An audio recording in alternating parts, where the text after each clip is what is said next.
No entendemos los tiempos de Dios, pero también no hemos entendido la fiesta del Señor, en el cual el Nuevo Testamento dice que son sombras proféticas de cosas por venir.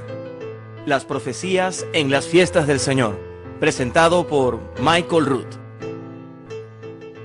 Shalom, soy Michael Root y les hablo desde los jardines de Ofel del Parque Arqueológico en el Monte Moriah, en la antigua ciudad de Jerusalén. Según la tradición, ese es el lugar del huerto del Edén en el que Adán y el Creador hablaron al fresco de la mañana. Si lo es, efectivamente no hay duda de que tiene un aspecto muy diferente hoy al que tuvo en los tiempos de Adán. Sin duda, el diluvio de Noé cambió la topografía aquí, al igual que en el resto de la faz de la tierra.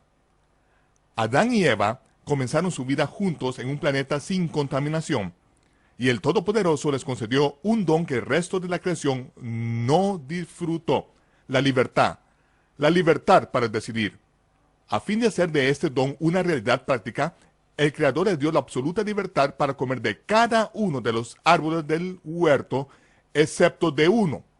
Y si hubiesen obedecido al mandamiento de no comer del árbol de conocimiento del bien y del mal, no hay duda de que el planeta tendría un aspecto muy diferente al que tiene hoy.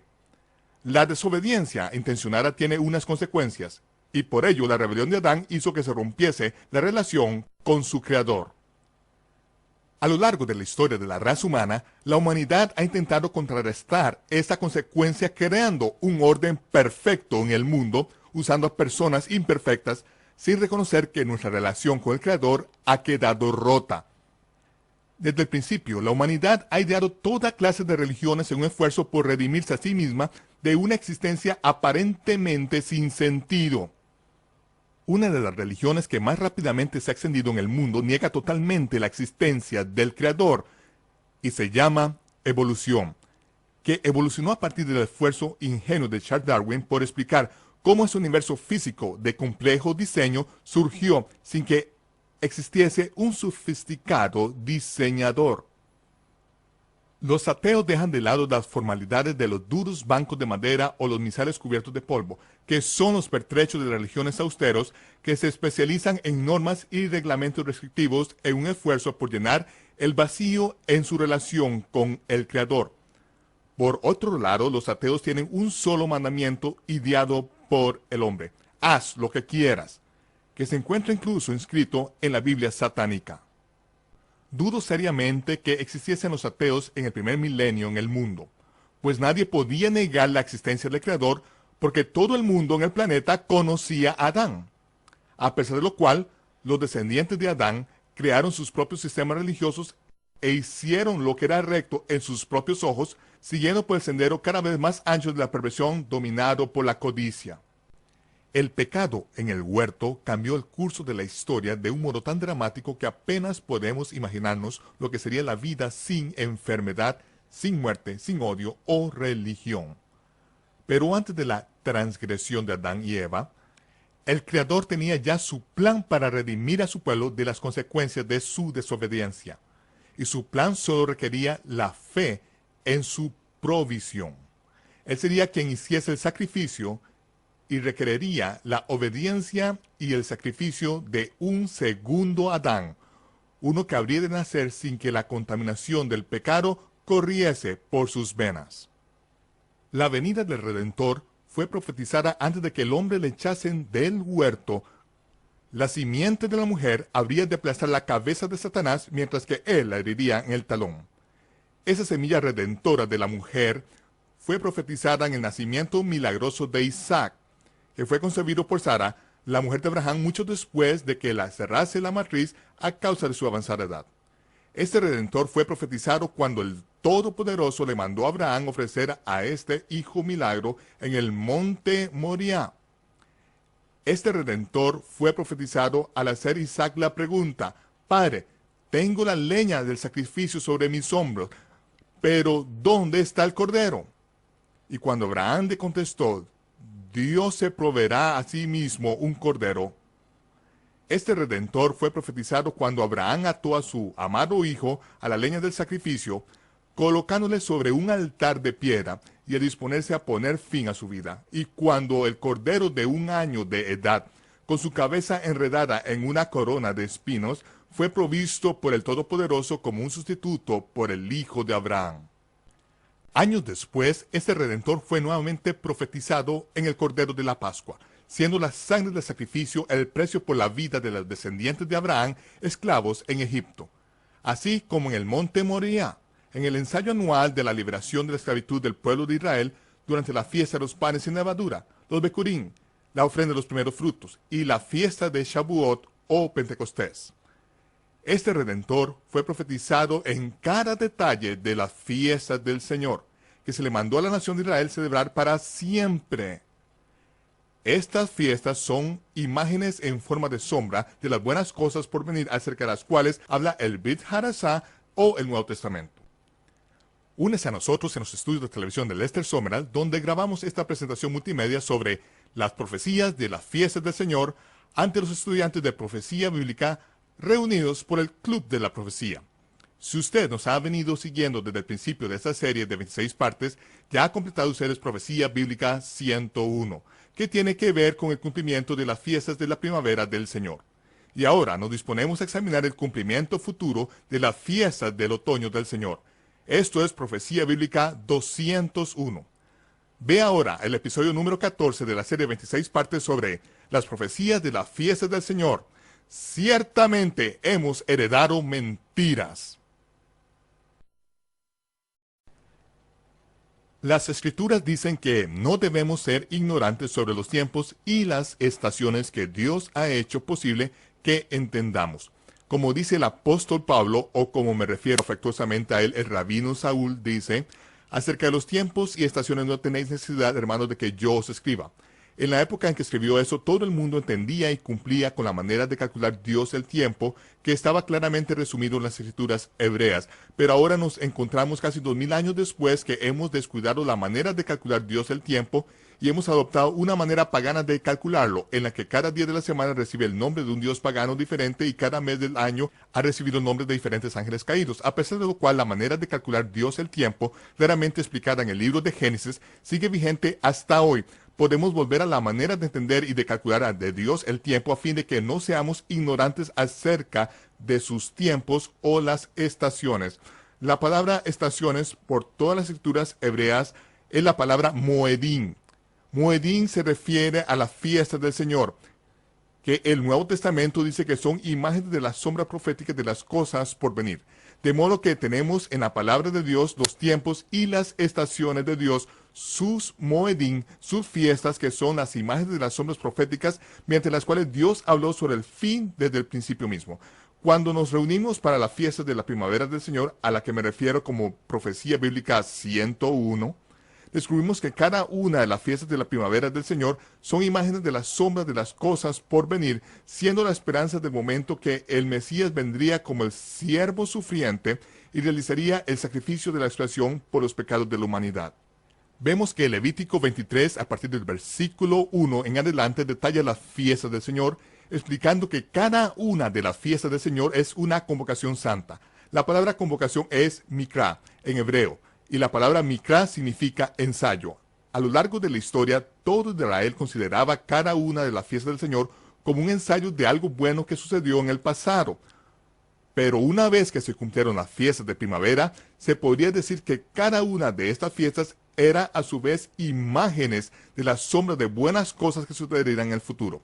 El motivo por el cual Israel no podía entender que eran sombras de las cosas futuras es que Israel hubiese entendido, Satanás hubiese conocido el plan de Dios, que el Mesías vendría como el siervo sufriente y sería literalmente el cumplimiento de la fiesta de Pesach o Pascua, en la que derramaría su sangre en expiación por el pecado. Pablo dijo que si Satanás hubiese conocido el plan de Dios, no hubiese crucificado jamás al Señor de la gloria. De modo que vemos que los evangelios han dejado constancia de las fiestas de la primavera, detallando cómo el Mesías vino la primera vez como el siervo sufriente, pagando el precio como sacrificio de expiación por los pecados de la humanidad, y el evangelio de Juan habla detalladamente de estas cosas. Este evangelio de Juan de Yohanan Juan, el primer seguidor judío del primer siglo del Mesías judío, dijo: no he escrito todo lo que podría o debería escribirse, pues el mundo no podría ni siquiera contener de las cosas que deberían escribirse acerca de Jesús de Nazaret. Pero, dijo, he escrito estas cosas para que sepáis que Yahshua de Nazaret es el Mesías, el Hijo unigénito de Dios, y para que creyendo podáis tener vida en su nombre. ¿De qué modo muestra Yohanan cómo puede Jesús de Nazaret ser el Mesías? ¿Qué es lo que prueba que Él es el Mesías? Mostrándonos cómo Yahshua cumple todas las fiestas de la primavera del Señor, hasta el día, la hora y el momento mismos. De la misma manera que cada una de las fiestas tiene un origen, tiene un cumplimiento intermedio y un cumplimiento final. Al final de la vida de Juan, recibió revelación mientras estaba en la isla de Patmos. Esta revelación le fue dada a Yahshua para que él le mostrase a Juan de qué modo el Mesías cumpliría todas las fiestas del otoño del Señor. El Evangelio de Apocalipsis, las buenas nuevas de la revelación, son que las fiestas del otoño del Señor se cumplirán de la misma manera que se cumplieron las fiestas de la primavera, hasta el día, la hora y el momento exactos en cada detalle, según había venido enseñando durante miles de años el pueblo de Israel. A pesar de lo cual, el mundo gentil, especialmente en la cultura norteamericana, nos hemos encontrado con que hemos dejado de lado la fiesta del Señor, nos hemos criado haciendo caso omiso de la fiesta del Señor, las imágenes de las sombras proféticas, y en lugar de eso hemos heredado de nuestros antepasados fiestas paganas con nuevos nombres. Algunas de ellas ni siquiera les han cambiado el nombre, como puede ser la fiesta conocida como Easter, hasta la diosa de la fertilidad que descendió del cielo en un huevo gigantesco, yendo a caer sobre el río Éufrates y se convirtió en un pájaro, en un conejo que pone huevos. Hallamos paganismo en muchas de las cosas que hemos heredado de nuestros antepasados en estos últimos días. Dios dijo que cuando Israel regresase a su propia tierra en los últimos tiempos, los gentiles vendrían a Israel y clamarían arrepentidos diciendo: hemos heredado mentiras, nuestros antepasados nos han transmitido mentiras y hemos heredado cosas que no aprovechan. Nuestros antepasados nos han dado dioses que no proceden ni mucho menos de Dios. Los gentiles clamarán arrepentidos. Y eso es todo lo que podemos hacer. Cuando tu madre, cuando tienes 3 años de edad, te dice que Santa Claus te trae regalos de Navidad por la mañana, tú no estás en situación de discutirlo. Pero una vez que empiezas a sumar y a restar, y las discusiones entre tus compañeros de clase tengan que ver con si existe o no Santa Claus, por fin descubres que te han estado mintiendo y pasas por un proceso de sufrimiento, llorando porque tu sentido de la realidad se ha visto trastornado, pero no puedes evitar lo que has heredado. Lo único que puedes hacer es sobreponerte. Así que en los últimos días, cuando los gentiles se den cuenta de que hay cosas malas que hemos heredado de nuestros antepasados, todo cuanto podemos hacer es arrepentirnos. Y Dios dice que si se arrepienten, Él le abrirá los ojos a los gentiles por medio de su pueblo Israel en los últimos días. Y Dios revelará su mano, su poder y su fortaleza, y los gentiles sabrán que su nombre es Yod-Heh-Vav-Heh, Yahweh.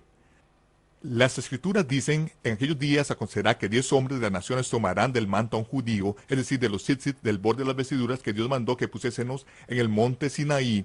Debemos siempre conservar estos flecos que nos recuerdan que debemos guardar los mandamientos de Dios. Y los gentiles dirán al judío: enseñadnos, sabemos que Dios está con vosotros. Sabemos que los oráculos vivientes de Dios han sido confiados a Israel. Así que en los últimos días es mi labor en particular enseñar sobre las fiestas del Señor y su cumplimiento profético. Voy a llevarles a ver las fiestas del otoño del Señor para que puedan ustedes ver cómo Dios habló sobre el fin desde el principio mismo. Él nos ha dado un plano de ruta para estos próximos años al comenzar el tiempo de la aflicción en la tierra. De modo que aquí, en Profecía Bíblica 201, empezaremos haciendo una pregunta, de la misma manera que comenzamos nuestra primera serie. De nuevo, es Pablo quien pregunta: ¿ha desechado Dios a su pueblo Israel? ¿Les ha dejado de lado? ¿Ha terminado Dios con ellos? ¿Ha reemplazado a los gentiles a Israel? ¿Ha reemplazado la iglesia a Israel? ¿Ha terminado Dios? ¿Está harto de Israel y de los judíos? ¿De qué manera responde Pablo? De ninguna manera. De ninguna manera. Porque también soy israelita, dijo Pablo, descendiente de Abraham, de la tribu de Benjamín. A continuación pregunta, ¿será que los israelitas al tropezar cayeron definitivamente? ¿Cómo contestó? De ninguna manera. Al contrario, debido a su transgresión, vino la salvación a los gentiles, a fin de provocar a Israel a celos. Eso es lo que se suponía, que debía de pasar a extenderse la salvación a los gentiles, y que estos se convirtiesen en seguidores del Mesías judío. Los gentiles debían de ser injertados en el Mesías que dijo, yo soy la vid, vosotros los pámpanos, el que permanece en mí y yo en él, este lleva mucho fruto. Esto era para provocar a celos a Israel. Los gentiles no debían de emprender cruzadas y matar a millones de judíos por matar a Cristo. Esa era la lógica de Hitler. Pero vemos muy claramente en las escrituras del Nuevo Testamento que Jesús, Yahshua, no vino la primera vez para ser proclamado como el Mesías y para vivir feliz el resto de su vida. El plan fue desde el principio mismo que vendría como el siervo sufriente, que sería el Cordero Pascual, cuya sangre sería derramada para que todo aquel que en él crea no se pierda, sino que tenga vida eterna. Porque sin el derramamiento de sangre no hay remisión de pecados. Ese fue el plan de Dios desde el principio. El Mesías debía morir desde la fundación del mundo, formaba para su plan. Y vemos que cuando Pedro habló en el monte del templo después del día de Shavuot, después de Pentecostés, dijo, aquellos hermanos judíos se compungieron de corazón y clamaron y dijeron, hermanos, ¿qué haremos? ¿Qué haremos? Sabemos que hemos crucificado al santo y al justo, hemos matado al Mesías. Y Pedro dijo, sé que por ignorancia lo habéis hecho, como también vuestros hermanos y gobernantes. Pero esto había sido terminado por el consejo y por el previo conocimiento de Dios. Esto tiene que suceder. Era algo que tenía que pasar, porque se suponía que Israel debía sacrificar el cordero. Él dijo, sé que lo hiciste por ignorancia, pero ahora arrepentidos. Arrepentirse, bien, es algo que todos podemos hacer. Gracias a nuestros pecados fue lo que le clavó en la cruz. De modo que todos nuestros pecados fueron pagados por su muerte. Su resurrección nos muestra que Dios tenía un plan desde el principio y se completó con el cumplimiento del Mesías de la fiesta de la primavera hasta la fiesta de Pentecostés. El provocar a celos a Israel es lo que se supone que sucederá cuando los gentiles sigan al Mesías. Y continúa diciendo, si su transgresión, la de Israel, ha servido para enriquecer al mundo y su caída a los gentiles, cuánto más su plena restauración, cuánto más la plenitud de Israel. Si algunas de las ramas naturales del olivo de Israel fueron desgajadas, pero ¿por qué le fueron? Por causa de la incredulidad. Y vosotros, los gentiles, siendo olivo silvestre, han sido injertadas en lugar de ellas y han sido hechas participantes de la raíz y de la rica savia del olivo. No te jactes contra las ramas naturales, no te exaltes por encima de las ramas de Israel, no sustentas tú a la raíz, sino la raíz a ti. Si te vuelves arrogante, orgulloso y te exaltas sobre la raíz, ándate con cuidado. Teme, porque si Dios no perdonó a las ramas naturales, a ti tampoco te perdonará. Continúa en su bondad, de lo contrario seréis cortados. No te lances a crear tus propias religiones y tus propias sectas siguiendo a los hombres y sus enseñanzas, diciendo, yo soy de Pablo, yo soy de Apolos, yo soy de Pedro, yo soy de Zwinglio, yo soy de Lutero, yo soy de Calvino. Ninguno de estos hombres murió por ti. El Mesías es el único que ha dado su vida por ti y nosotros debemos de seguirle. Debemos de seguir no lo que la gente diga de él, sino lo que él diga. Es hora de dejar a un lado las normas, los reglamentos, las doctrinas y los mandamientos de hombres y de que sigamos a él. Tenemos que ir con mucho cuidado para no exaltarnos por encima de la raíz. Él es la viña y nosotros somos las ramas. Si no permanecemos en él, nos sentaremos en edificios año tras año, década tras década, sin dar ningún fruto porque no estamos unidos a él. solo nos hemos aferrado a las doctrinas y los mandamientos de los hombres que nos privan del poder de la vida y el amor de Dios. Pablo continúa diciendo, no quiero, hermanos, que ignoréis este misterio. Arrogantes al endurecimiento de una parte, no de todos, en Israel, durará hasta que haya entrado la plenitud de los gentiles. Estamos ahora justo a punto de que acabe el tiempo de los gentiles.